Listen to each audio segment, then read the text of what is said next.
بعض اوقات ہم خدا کو سنجیدگی سے نہیں لیتے۔ جب بھی ہم کوئی فیصلہ کرتے ہیں ہم خود سے کرتے ہیں۔ میرے بھائیوں، چیزیں مشکل ہو رہی ہیں، بہت زیادہ بیماریاں اور مصیبتیں آ رہی ہیں کیونکہ ہم خدا سے دور ہیں۔ ہم حادثات کا شکار ہوتے ہیں۔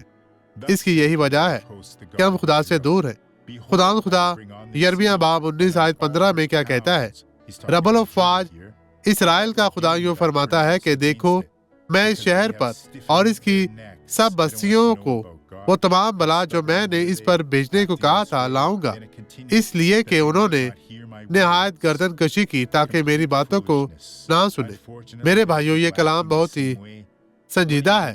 اسے سمجھنے کی کوشش کریں، اس پر غور کریں۔ اب یہ گواہی دیکھیں اور میں واپس آؤں گا۔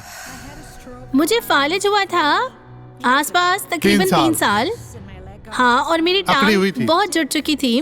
ہاں، سخت ہو چکی تھی۔ یہاں صرف اس طرح دیکھیں، مجھے ارتھروسس کا بھی مسئلہ ہے۔ میرے لیے چلنا اور بہت مشکل تھا، اس طرح کریں، لیکن اب میں کر اس طرح سکتی ہوں۔ آگے بڑھیں۔ دیکھیے، آپ اچھے طریقے سے کر سکتی ہیں بہن۔ جی ہاں، آپ ٹھیک دیکھیے۔ ہے، دوبارہ کریں۔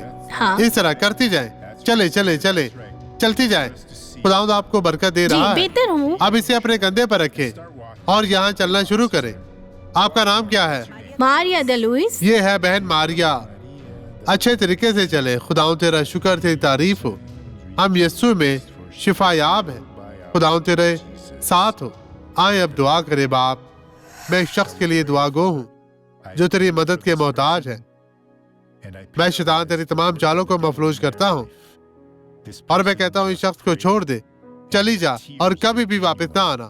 میں تجھے کہہ نہیں رہا بلکہ یسوع کے نام میں حکم دیتا ہوں اور آمین۔